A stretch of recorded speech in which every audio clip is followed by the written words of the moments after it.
O modelo de distanciamento social controlado, adotado pelo governo gaúcho, tem mostrado a sua eficiência, tanto em conter a disseminação do coronavírus em níveis compatíveis com a capacidade de atendimento dos nossos hospitais, quanto para produzir o menor impacto possível na atividade econômica.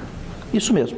Prova disso foram os dados divulgados na última semana pelo IBGE, segundo os quais as atividades comercial e industrial no Rio Grande do Sul cresceram o dobro da média nacional entre os meses de abril e maio.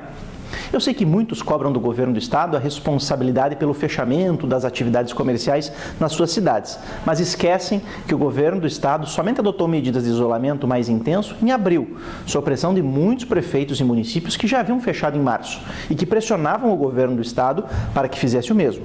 Em maio, já estabelecemos o distanciamento controlado e o sistema das bandeiras, que permitiu que em muitas regiões o comércio seguisse funcionando normalmente, até porque muitas regiões ficaram vermelhas há poucos dias, tendo seu comércio ficado aberto normalmente desde o início do sistema das bandeiras até agora.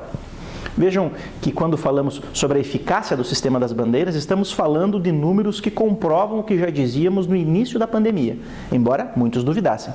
O distanciamento controlado, orientado por critérios técnicos, é o que menos impacto produz na atividade econômica, menos até do que a simples ausência de qualquer política de distanciamento. Isso porque a pandemia é um fato e a doença é potencialmente fatal, o que basta para que a maioria das pessoas ajustem o seu comportamento, evitando aglomerações, reprimindo o consumo e produzindo, queira-se ou não, um impacto adverso sobre a economia, especialmente nos setores de entretenimento, turismo e alimentação. Mas o fato de termos um modelo bem-sucedido até o momento não implica que devamos simplesmente parar por aí. Todos os que estudam o assunto, a começar pelo governo estadual, sabem que o distanciamento controlado é uma resposta inicial para os primeiros momentos da pandemia. Uma resposta importante que, de certo modo, nos dá tempo para que possamos nos preparar melhor para o convívio com o coronavírus, melhorando a nossa estrutura hospitalar. Porque, afinal, até que surja uma vacina ou um remédio comprovadamente eficaz, temos que aguardar.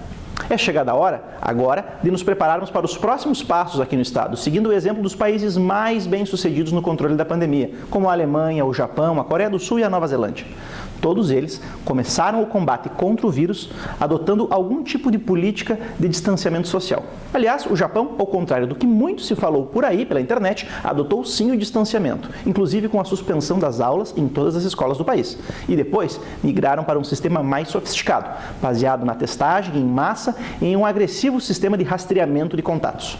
A política de testagem e rastreamento corresponde ao modelo mais evoluído, preciso e eficaz do distanciamento social. Ela permite que um maior número de atividades econômicas permaneçam em funcionamento, sem comprometer o esforço para conter a disseminação do vírus. Mas ela exige um elevado nível de investimentos na aquisição de testes e em tecnologia e treinamento de pessoal para efetuar o rastreamento. Por isso, é adotada em um segundo momento, como resposta mais elaborada ao desafio imposto pela pandemia. Não é à toa que apenas os países mais ricos tiveram sucesso na sua adoção. Eles têm a abundância de recursos necessária para organizar essa estratégia com certa velocidade, pelo menos tão veloz quanto possível pela sua natural complexidade. Aqui no Rio Grande do Sul, temos na nossa frente o imenso desafio de evoluir o modelo de distanciamento para aquele baseado no rastreamento e testagem, sem a mesma, claro, abundância de recursos. Pelo contrário, enfrentando a escassez orçamentária, além do próprio vírus, que já é um problemão. Mas não vamos desanimar, somos um povo guerreiro, temos uma equipe de governo muito competente e uma iniciativa privada inovadora e disposta a colaborar para o bem comum. Tenho certeza que alternativas estão sendo pensadas para que possamos fazer essa evolução o quanto antes. Valeu!